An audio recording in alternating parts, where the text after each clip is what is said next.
যে সিস্টেমকে ফলো করে, যে ধরনের উপাদানকে ব্যবহার করে, যে ধরনের শক্তিকে ব্যবহার করে, যে ধরনের নোশনকে ব্যবহার করে, যে ধরনের তথ্যকে ব্যবহার করে এই ধরনের ফেসিজম কায়েম করা হয়েছে, সেটিকে সারা দুনিয়ার যে উদাহরণগুলো রয়েছে সেই উদাহরণগুলোর সামনে এনে আমাদের এখানে যাদের এক্সপার্টাইজ রয়েছে, যারা এই সম্পর্কে জানে, এই সমাজকে এখানে অঙ্গীভূত করে সে যে ফেসিবাদীকরণের যে প্রক্রিয়া, আওয়ামীকরণের প্রক্রিয়ার দিকে আমাদেরকে যেতে হবে।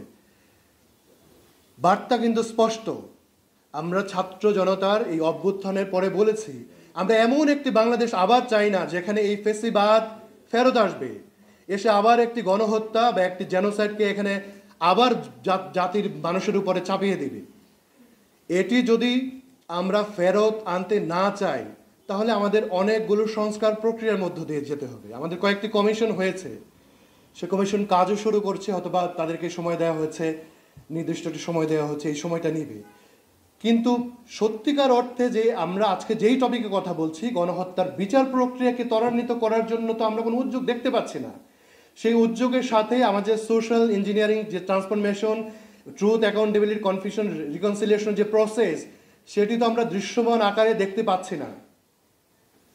তার জন্য আমাদের মনে হয় সময় ক্ষেপণ হয়েছে, কিন্তু আমাদের আর দেরি না করে এই প্রক্রিয়াকে সামনে আনার জন্য, আমাদের ভবিষ্যৎকে সুরক্ষিত করার জন্য, বাংলাদেশে যাতে আবারও কোনো ফেসিবাদ কায়েম না হয় এবং যাতে গণহত্যাকারীরা ফেরত না আসে, সে ধরনের সব যেন উদ্যোগ নিতে হবে।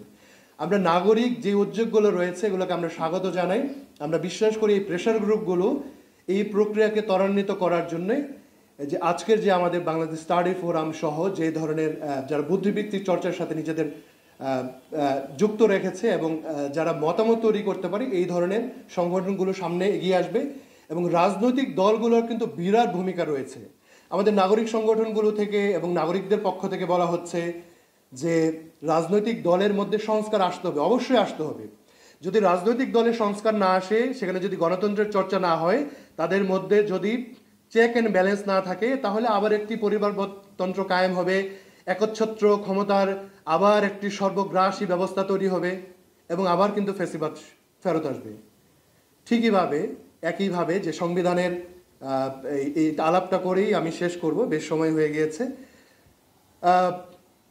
একটু ভিন্ন প্রেক্ষাপটে যাচ্ছি আলাপ থেকে। আপনারা দেখেছেন 5 তারিখে কতিপয় ব্যক্তিবর্গ তাদের ধুতি উঁচিয়ে যেভাবে চুপ্পুর কাছে দৌড় দিয়ে রাষ্ট্রপতি ভবনে গিয়েছেন, ঠিক তখনই বাংলাদেশের এই অভ্যুত্থানের স্পিরিট চুরি হয়ে গেছে। দুঃখিত আমি এটি বলার জন্য।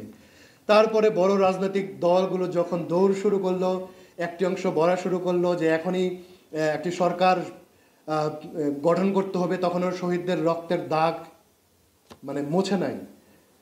আমরা কোনো ধরনের প্রস্তুতি নেয়ার আগেই যে ধরনের মানুষরা এটি গ্রাস করেছেন এবং একটি অন্তর্বর্তীকালীন সরকার গঠন করেছেন এবং আমাদের যা উপহার দিচ্ছেন, আমরা একেবারে আশাহত হয়েছে, ব্যথিত হয়েছে। এবং কিছু কিছু জায়গায় জন অসন্তোষ খুব বাড়ছে, যে এখনো অভ্যুত্থান বা বিপ্লবের পরেই মানুষের আশা আকাঙ্ক্ষা থাকে এতদিনের বঞ্চনা সহসাই শেষ হয়ে যাবে, বড় ধরনের পরিবর্তন আসবে।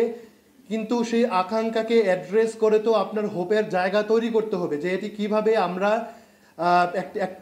একটি ক্ষতিপূরণের পথে একটি রিকনসিলিয়েশন প্রসেস যাব এবং একটা ট্রান্সফরমেশনের প্রসেস যাব, সেই ধরনের আমরা হোপ তো কোনো দেখতে পাচ্ছি না।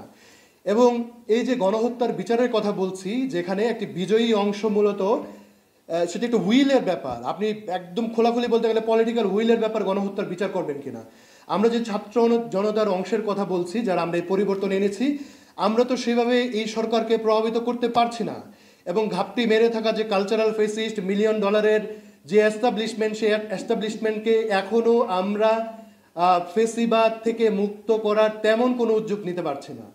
তাই আমরা মনে করছি অভ্যুত্থান পর্ব শেষ হয়েছে, বিপ্লব পর্বের সূচনা শুরু করতে হবে। এই যে বিপ্লব, এই বিপ্লবের মধ্য দিয়ে আমরা মনে করি জনগণের সরকার কায়েম হবে এবং এই যে সংস্কারের মধ্য দিয়ে আমরা ভবিষ্যতে একটি নিরাপদ, স্বনির্ভর, সুষ্ঠু বাংলাদেশ আমরা উপহার দিতে পারবো। আলোচনা এখানেই শেষ করছি। সবাই ভালো থাকবেন। আসসালামু আলাইকুম।